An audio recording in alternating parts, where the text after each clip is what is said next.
Alright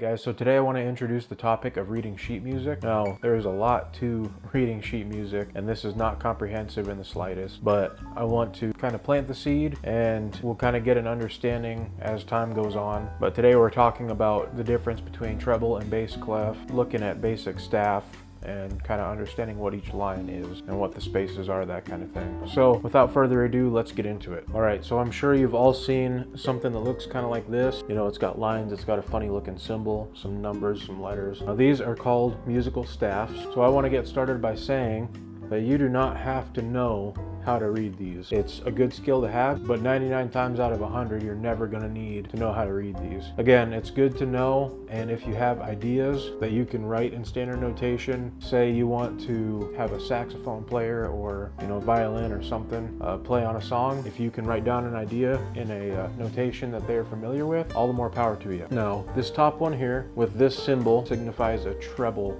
staff. So this is what's known as a treble clef, also known as a G clef. Now, why is it called a G clef?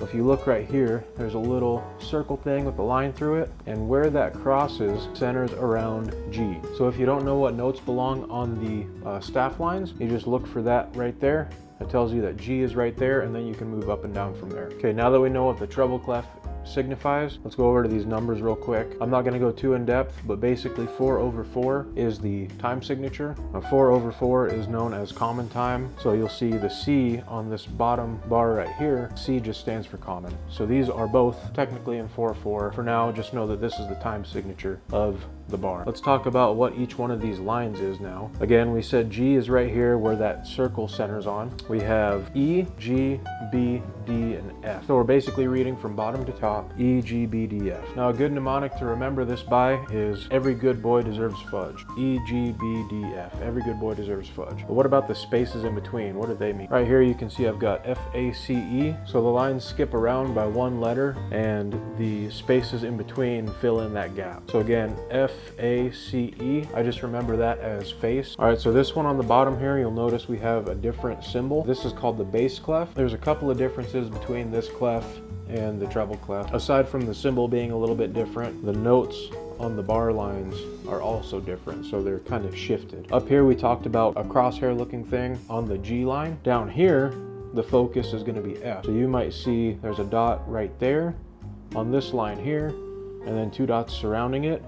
That's going to be F. So you can also call this F clef. Because the F is right there, all of our other notes get shifted around because they're still in order, they're just not in the same order. The way that I remember bass clef is from the following mnemonic: good boys deserve fudge always. That's the mnemonic I use for that, and then the spaces are going to be A, C, G, E. So we're filling in the gaps between the lines. The mnemonic I use for that is all cows eat grass. So in regards to pitch, your bass clef is going to be all your lower pitch notes. Treble clef is going to be all the higher pitch notes, and you can actually go past the top lines or the bottom line. So you can continue the pattern E, D, C, whatever, all the way down. And similarly, you can hit A, the next space would be B, C, and you can keep on going upwards from there. Now, at what point do you meet in the middle with the two clefs? Well, if you've ever heard of the note middle C, or you've seen, you know, piano music, and you know at some point they meet and they have a bracket joining them. This bracket here signifies that these two clefs are a part of the same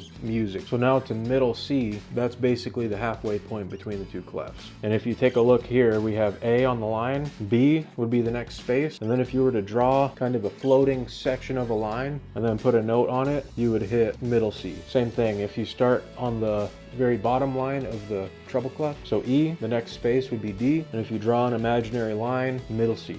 So middle C is kind of the halfway mark in between the two clefs. So earlier in this video I talked about not necessarily needing to know how to read music, especially for like guitar and things like that. And the reason that I mentioned that is because we talked about middle C being kind of in between the two clefs. So in between bass clef and treble clef, kind of in the space there. Middle C actually ends up being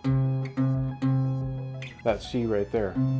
Now you can probably see the problem with this. There are notes below, not to mention like any drop tunings or anything like that, but just in standard E tuning on a guitar, there are notes below that. So where do those notes fall when we're looking at the treble clef and looking at guitar music and things like that? We said that that one floating line below our E was our middle C, and we have all these notes going down to the low E string. Well, if you recall from earlier, we had a bass clef there. Now, I guess you could have the bass clef down below, end up only using half of that. Problem is that your 2 or 3 sheets of music becomes 6 sheets very easily when you do something like that. And not to mention too that the notes that we had below our middle C, we've got a ton more above middle C. Again, it's not the most efficient way of reading music. However, it is a good skill to have and could benefit you in the long run. Alright, so there you have it, just an introduction on how to read standard notation. We'll get in depth a little more in the future, so stay tuned for those videos, and as always, thank you for watching.